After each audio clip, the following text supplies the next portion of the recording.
as you can see, she broke her leg and she's recently had surgery and spent almost a month in the hospital. She's not going to be able to put any weight on that leg for somewhere between 8 and 12 weeks. If we can at least delay starting making payments on that or probate some of that or something like that to give her some breathing room before she goes back to work, we would ask that. But otherwise, we'd ask you to approve and agree with our agreement on the plea for the probation. A broken leg, a wheelchair, and a sob story, but this Texas judge has heard it all before. What starts as a plea for sympathy turns into one of the most brutally honest moments in court you'll ever see. All right, was the leg broken, removing the AC and climbing? Channel, let's get into that. So you don't have to. I don't know if it's just because it's her birthday month. Happy birthday, day 3, by the way, Judge. But she wheelchair-bound defendant gets more than she can handle. She thought she could come in here and get a little sympathy from this one. We love hearing from you. Like and subscribe. Set your notifications to all. Let's...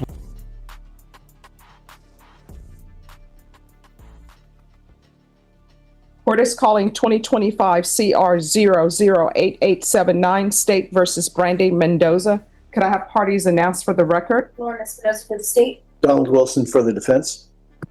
And are you Miss Brandy Mendoza?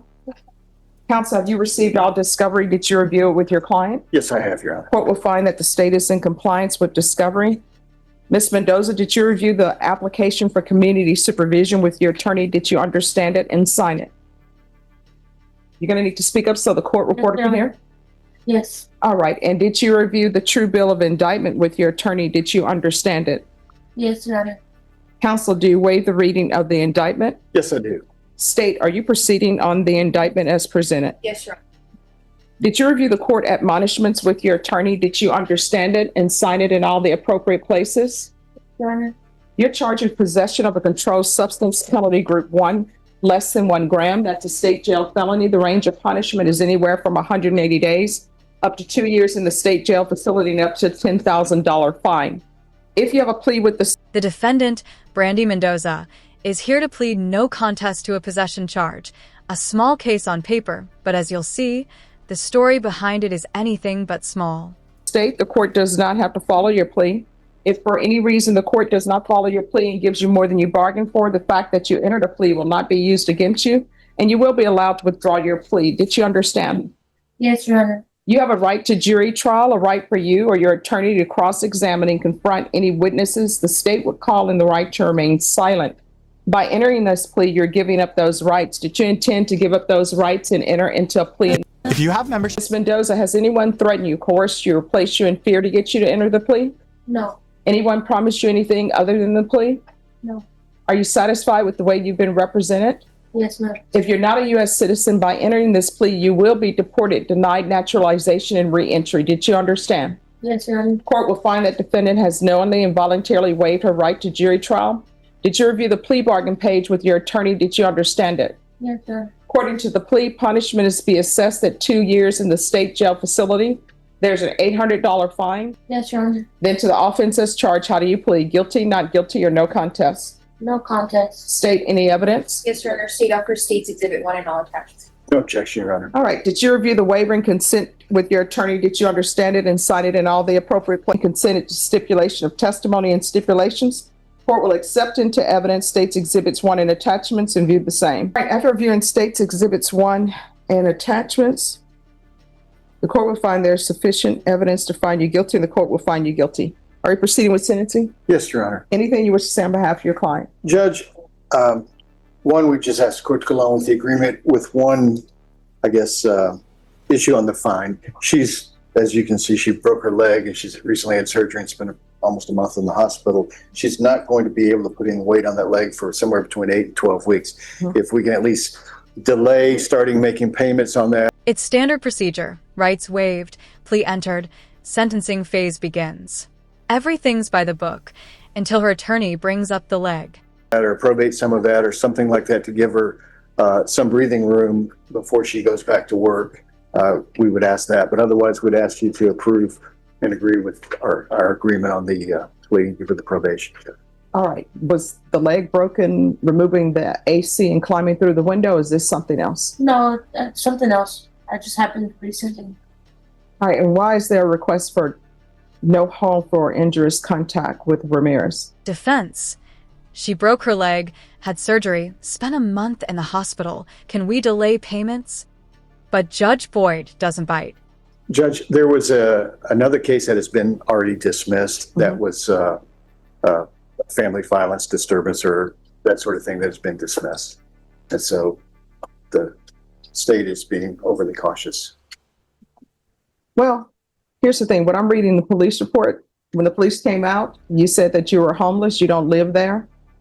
So when there are relationships and you get to the point where police are being called out, people are removing AC units and going through windows and people are fighting each other, that's not a good relationship. And what usually happens is no problems have been solved. People just ignored it.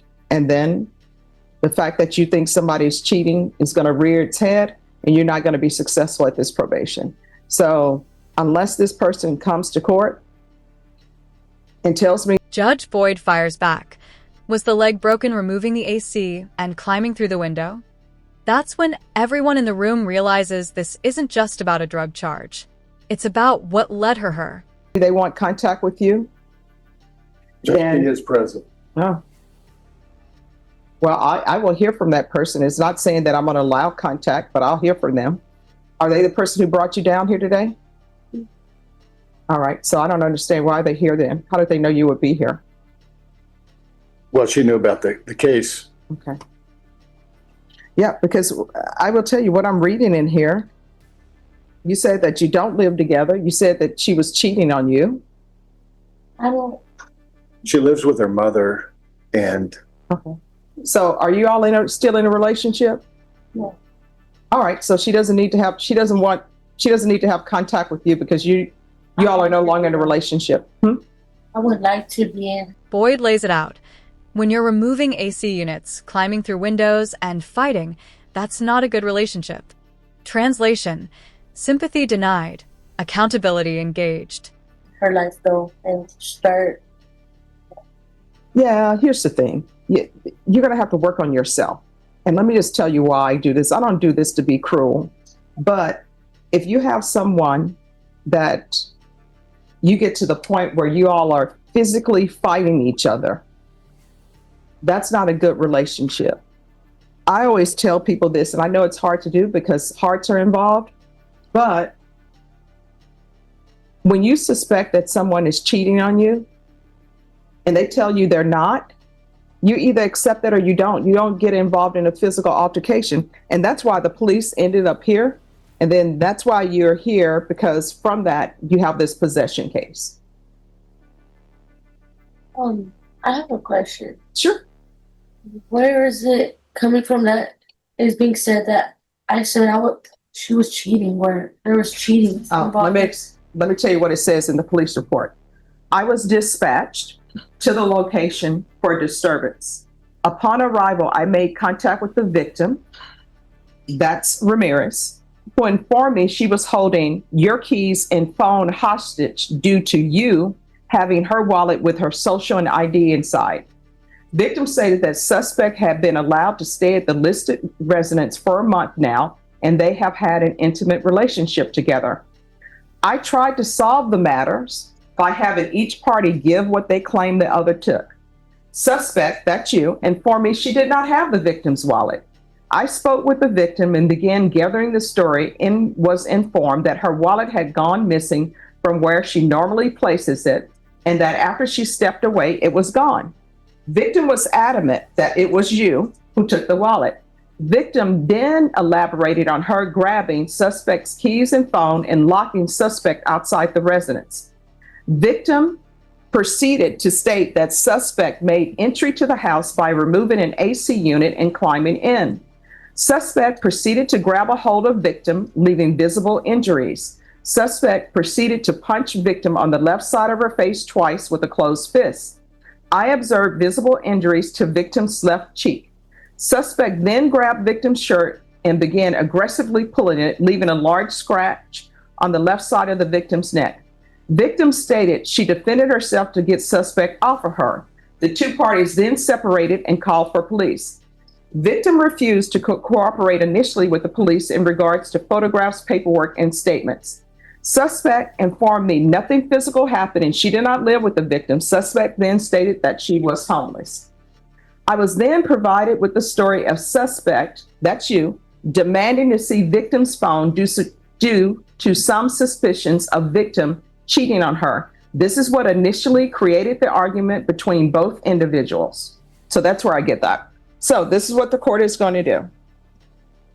There's going to be an $800 fine that will be probated. 2 years in the state jail facility, suspended and probated for 2 years. Regular reporting by Zoom or in person. Take in consideration 2025 PF 18457. TAP evaluation out of custody. Follow TAP recommendations. There's to be no contact with Julia Ramirez. Do you have any children? Yes, ma'am. What are their ages? 7 and 10. Do they live with you? Currently, no. Is Child Protective Services involved? No. So why are your children not living with you?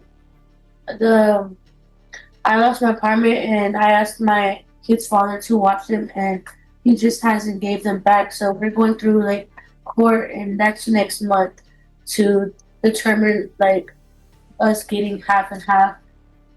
And if you're drug tested today, what are the results going to be? And you will get drug tested. Clean. All right, you're going to get drug tested today. There's going to be no residing in households with minors. If that drug test comes back positive, that will remain. So you're going to get drug tested today. Do you understand? And so you still want to say you're going to be clean? It was at this moment that she knew. She fucked up. All right, you're going to get drug tested today. So there's going to be no residing There's no way she is clean with that reaction. in households with minors. No unsupervised contact with minors. Proof of employment within 45 days. No employment as a home health care provider with minors. Judge, that's where we'd ask for some leeway because she may not be able to work. Oh, we'll find it. You just need to give a doctor's note to them, and then we'll take that up. So she needs to provide a doctor's reason for not being able to work. 120 hours of community service restitution. I'm going to order parenting classes. Once that's completed, the community service hours will be deemed satisfied. And there's going to be field visits 1 time per month until further notice. Probation, is there anything else? All right. Did you review the document entitled Trial Court? Did you review the document entitled Trial Court Certification of Defendant's Rights to Appeal with your attorney? Did you understand it and sign it? Yes, ma'am. Because this is a plea bargain agreement, because I followed your plea bargain agreement, and because you waive your right to appeal, you do not have the court's permission to appeal. Because this is a felony conviction, you're not allowed to own or possess any weapons or ammunition. If you have a question over what that is, you'll need to speak to an attorney. Do you understand? Yes, Your Honor. All right. Good luck to you. They'll give you where you need to go to do the drug test. Judge, she is presently living with her mother in Kyle, up north of San Marcos. Her mother, though, is in the process of moving to the Valley in sometime in the next month or 2 months. And so we will have to come back and ask for permission to transfer it or Oh, something. we can do a transfer to Cal. Well, that's just for the time being. Then it's going to be Rio Grande Valley. Okay. All right. Thank you. It's just cute. And what county is Cal? Kyle is in Hayes County, I believe. Okay. All right. And then you'll do the UA today. I have. And she's going to tell you where you need to go to do the UA. Right. All right. Are the parties ready on Manakita Barrera? Ready,